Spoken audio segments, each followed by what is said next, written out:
All right. It's 16 years old.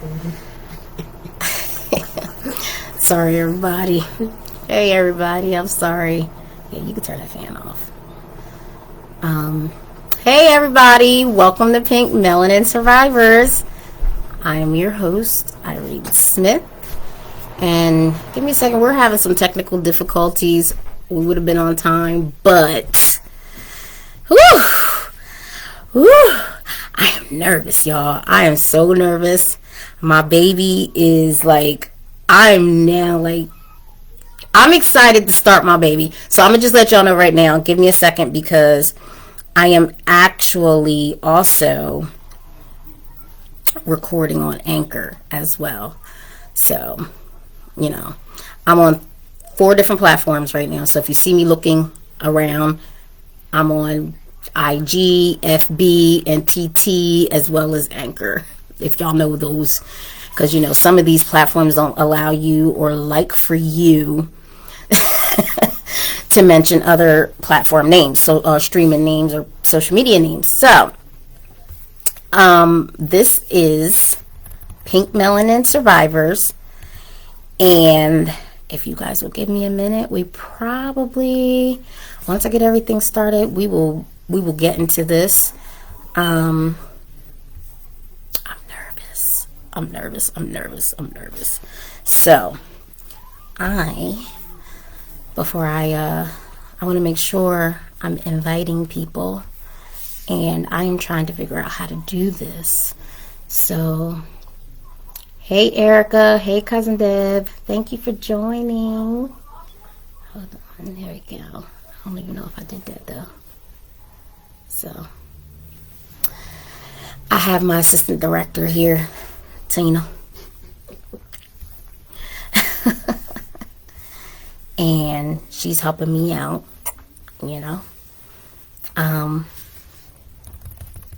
I'm just trying to figure out if anybody can see me on Facebook. Can you do me a favor? Can you look on your phone and see if you can see me on my page? I'm on my page, Pink Melanin Survivors. So see if you see me on that. It's on Facebook, yeah. I'm trying to invite people. If you guys are watching, please share. I really want to get into this introduction for the podcast, and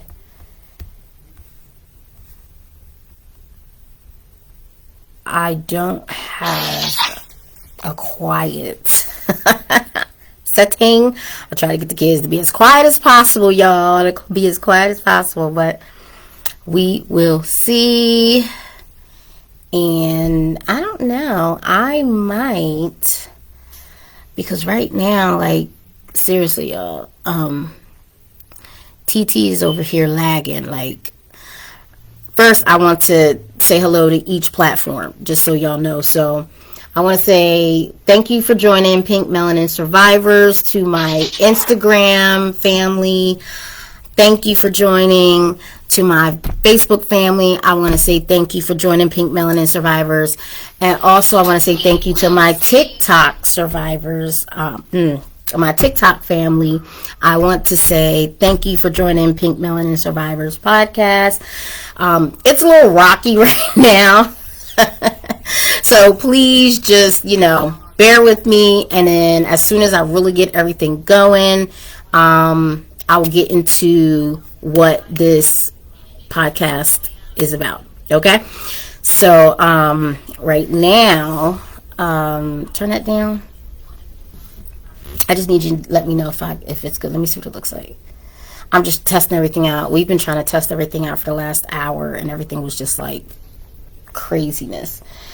And okay, I like it. Because if everybody is watching, please let me know how everything looks, how everything sounds. Please let me know if everything is clear, if, just let me know if there are any hiccups so that I can kind of fix everything. But here we are. This is it. This is my baby. This is Pink Melanin Survivor. So I'm going to start by introducing again myself. Please share. Let me see. I'm still trying to add people and invite everybody in. And if you guys can give me one moment so I can get all of that down, because I'm still learning how to do this. Okay. And I don't know what this means, but all right. Okay, so that's perfect. Oh, that's perfect. Thank you. That is perfect. All right, so I'm just going to go ahead and start the podcast. And just one thing, Tina, if you can grab me my little pink and gray book for me. And I'm going to continue. So, welcome to Pink Melanin Survivors. I am your host, Irene Smith. And I am a breast cancer survivor. I am a 7.5-year breast cancer survivor. So for the month of, thank you. So for the month of October, everybody knows it's Breast Cancer Awareness Month. So I came up with this name, Pink Melanin Survivor, last year. So last year, I was just sitting there, the pandemic hit, everybody's home, and all I could think about was, how do you get your story out there? How do you get your story out there? How do you get your experience out to the people, especially as an African American woman? And I just kept thinking, what do I do? What do I say?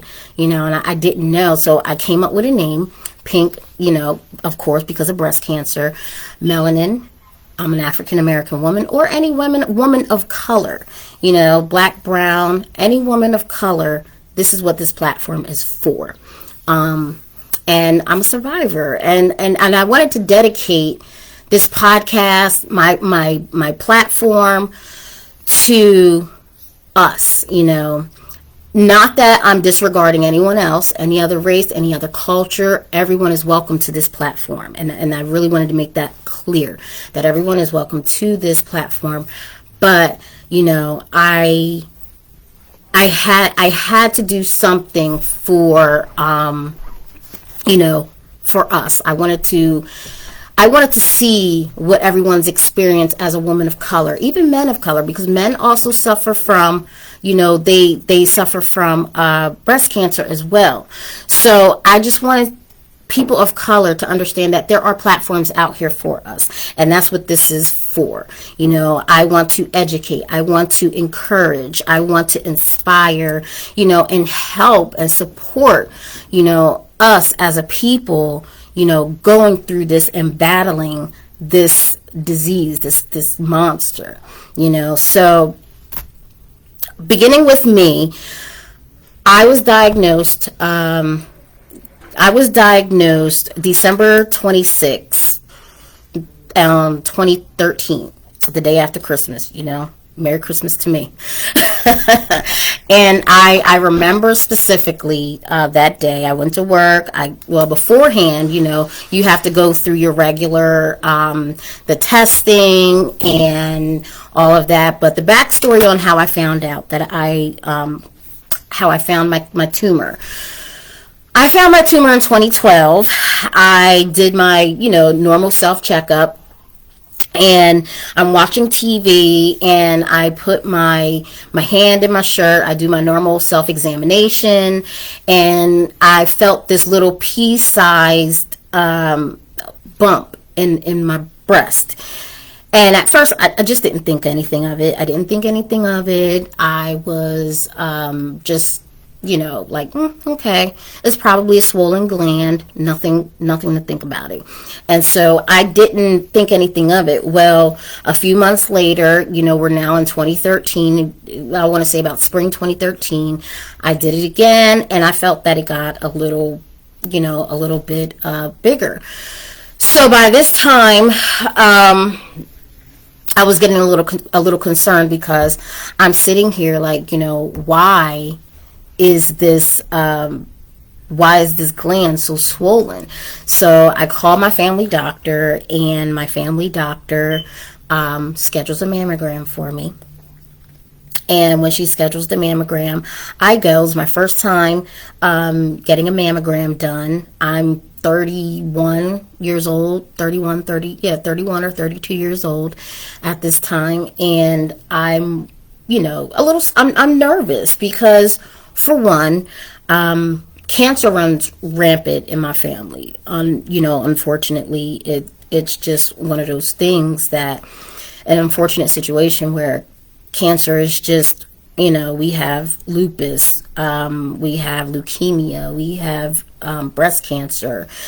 It was just, it's one of those unfortunate situations where, you have to see your family go through this. You have to see your family struggle through these types of diseases. And, when you're younger, you're helpless. You don't know what to do. You don't understand the magnitude of this thing. You know what I'm saying? Like, you don't understand it. And so I was scared, and I just got it done. And I was nervous the entire time, just waiting. I was just waiting and waiting for the results. And when I got the results, they came back okay.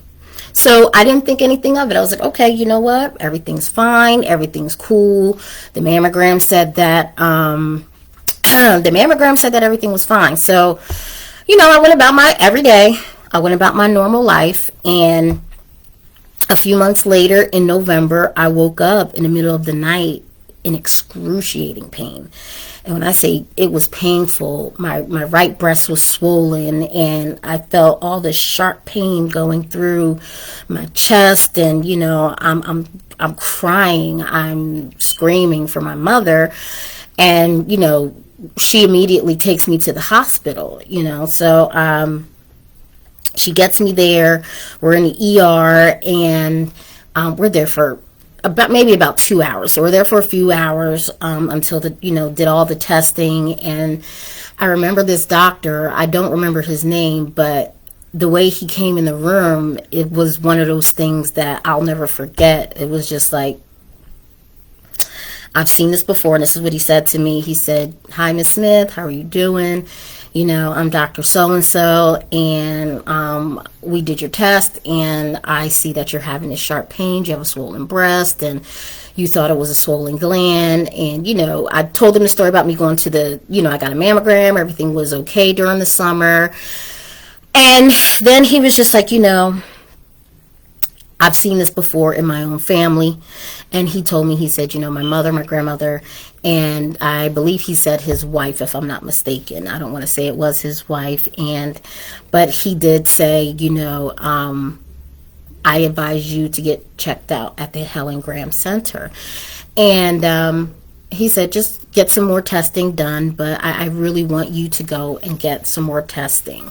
And so I took his advice, because I was like, I'm not playing with this, I had my mother's sister. I have an aunt who passed away from breast cancer, and she was very young. So, when he read that also, that, he told me that I had to get, go ahead and get tested. It's very imperative that I get tested. So I scheduled my appointments, and I went, and I got the biopsy done.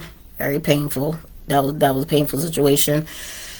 And then I got the results back for that a couple weeks later. I'm at work, and the day after Christmas. So I'm thinking, it's the day after Christmas. Everything should be fine, because a few weeks then already passed. And that's what I'm thinking. And I get a call at work, the job phone called, and I had given my doctor the direct number to my classroom because I'm a child care teacher, and where I was working, we had a phone in our classroom. So she calls me, and Miss Smith, how are you? I'm like, I'm doing great. I said, is everything okay? How did the tests come back? She said, yes. Unfortunately, you have stage 2 breast cancer. That day right there, I mean, like, it was a beautiful day. Like, if everybody knows me, everybody knows I love Christmas, the Christmas season. Everybody knows I love snow.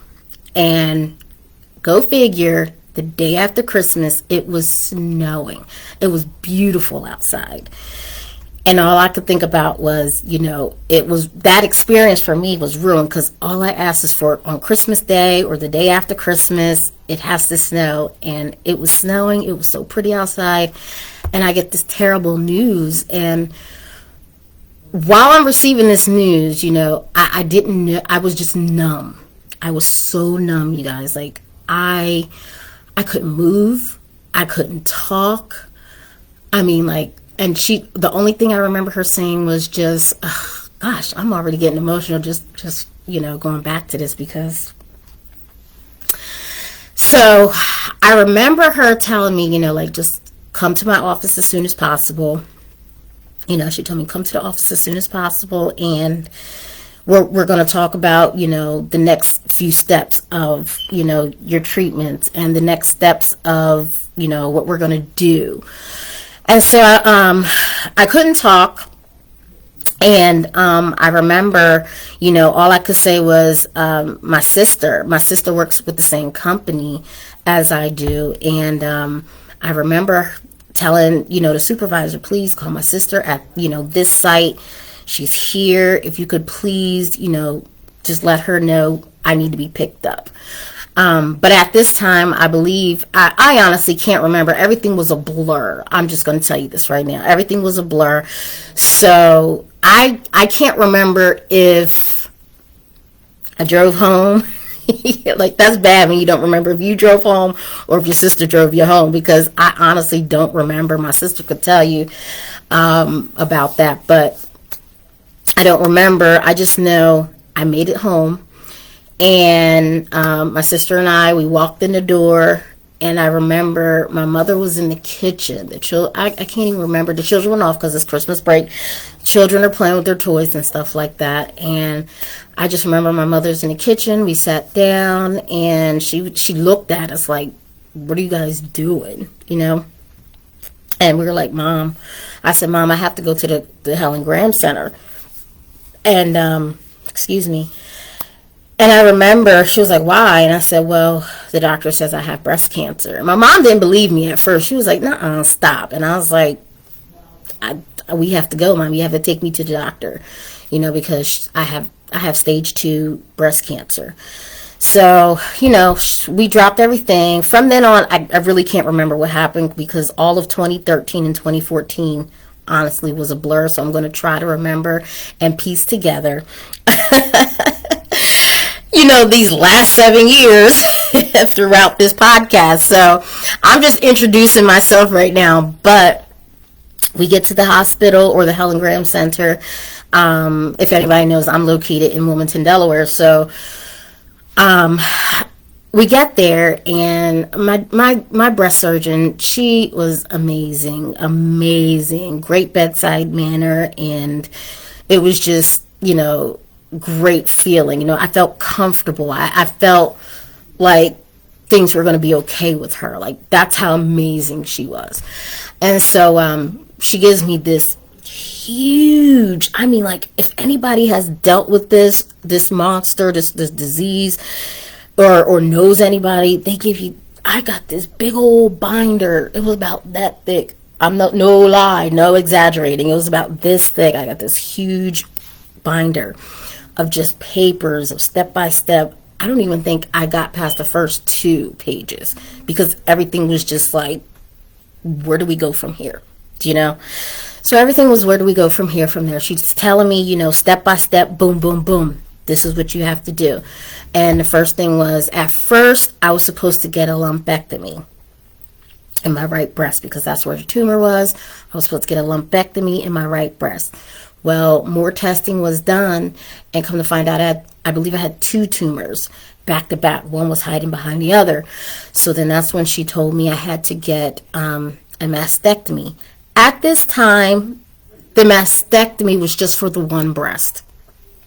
Well, I spoke to one of my cousins, Jonathan Frazier, and I had asked him, I said, what do you think I should do? He advised me, just it's best that I do the bilateral mastectomy, the double mastectomy, getting both breasts removed. I call it the Angelina Jolie treatment. And so when I went back to my breast surgeon after a while, I told her, I said, you know what? I'm just going to go ahead and get the bilateral mastectomy, and that's it. So we schedule 2 days before my birthday in January 20th, I get my surgery, and I was a nervous wreck. Like, I'm telling you, just, you don't know what the outcome is going to, you don't know what the outcome is going to be, when you go for surgery. And knowing that a part of you is about to be permanently taken away, I think was the thing that hurt me the most. Not that it was important. It wasn't important, but as a woman, it's something that, this is what not makes you you, but it's a part of you. And a part of you is about to leave you. And that bothered me the whole time. And today, it still bothers me. But, so fast forward, I get the surgery done. It was a success. And I was given the best plastic surgeon, one of the best plastic surgeons here in Delaware. I was given one of the best oncologists here. The oncology team was amazing here in Delaware. And so far, I've been doing great. 7.5 years, 8 years technically with the doctors since diagnosis, but I say 7.5 years since, I recovered from all treatments. So all of 2014, I had my surgeries, I had my chemo, I had my radiation, and let me tell you, it was a journey because 2014 was rough. I was allergic to a few chemo medications. I was in and out the hospital. I had to get other surgeries besides what I had to get as far as my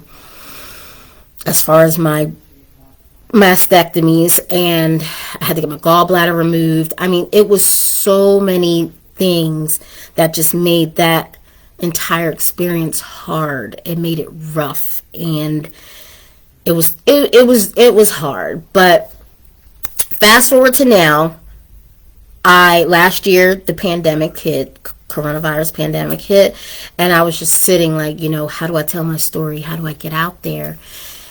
Get that story out there. And I was just thinking like, PMS, that's all I kept saying. PMS is no longer, because now that I'm in remission, I go through these hot flashes. I was thrown and put into onset premenopausal I get those symptoms. I get hot flashes, everything that comes with menopause. I got it early, and all I could think of was, Pink Melanin Survivors. Let me go ahead and write this down. And this last year, I've been trying to figure out, what am I going to do with this name? What am I going to do with this name? And then I just, a few months ago, I just said, I'm going to start a podcast. I don't know what I'm doing. I'm going to be honest with you guys, but bear with me. Okay? And we'll see where we're going from there. But I'm happy I'm not happy that it's happened to me, but I'm happy that I was one to tell my story as well as many others. Like I told you before, I had family members pass from cancer. My my one aunt passed from leukemia. My grandfather passed from leukemia, and another aunt passed from breast cancer. My grandmother, but I didn't know on my father's side, passed from lupus. I didn't meet her. And then my grandfather on my father's side passed from pancreatic cancer, I believe.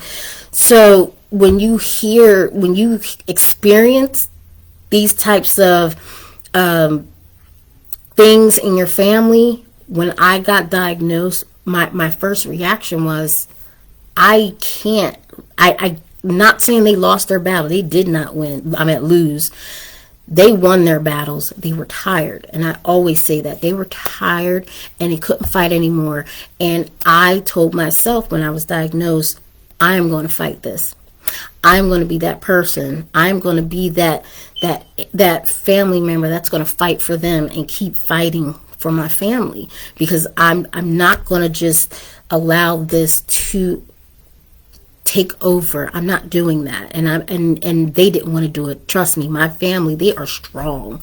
They are fighters, and I've watched them fight. You wouldn't even know that they were going through what they were going through. I didn't even know that they were going through it, unless we were, as kids, you figured it out when they were ill, oh, I didn't know they were going through this. So when it was my turn, at this time I had 3 little children. My children are teenagers now, but they were young, and I have a son on the autism spectrum, and all I could think about was, who's going to take care of my children? Yes, I have family. I do have family. My family is awesome, and I know that they will take care of my children, but nobody can take care of your children better than you can. No one, and as a mother, that's how I'm speaking, although I do have a select few that I know my children will be okay with. But that's all I could think of. Was I just went straight into survivor mode. I was not going to allow this to take me away from my children, because I saw the effects that it had on my cousins when their mothers passed away. All of us, when my grandfather passed away, I saw the effects, and it hurt like hell. And they may not have been my mothers, but they were close. They were close enough. My family is very tight. And, knowing that my cousins had to deal with their mothers not being here, I did not, all I know was I can't allow this to happen to my children, because I saw what it did to my cousins. That's hurtful. Losing a parent. I have not experienced that. Both of my parents are still alive and well, and I thank God for that every day. But I knew, I'm here for a reason, and I'm going to tell my story, and I'm going to tell my story for my family, for my friends, anyone who passed of cancer. I'm going to tell my story, and that's why I'm here today. And that's what Pink Melanin Survivors is for, So, again, I just wanted to thank you for joining and for listening. I am still trying to decide if I want this podcast to be an hour or if I want it to be in half hour. But right now, I'm just going to start off with a half hour, just to see how this goes and everything. But I truly do appreciate the ones who have joined me. And my goal is to try and go live every Saturday at 7 p.m. This is our first run, and it was a little rocky because we had some technical difficulties, but I believe we got it out. We got it, situated now and everything. But again, I just want to say welcome to Pink Melanin Survivors, and I appreciate you joining, and I will talk to you next week. Peace, love, and blessings, everybody. Have a good night. Bye-bye.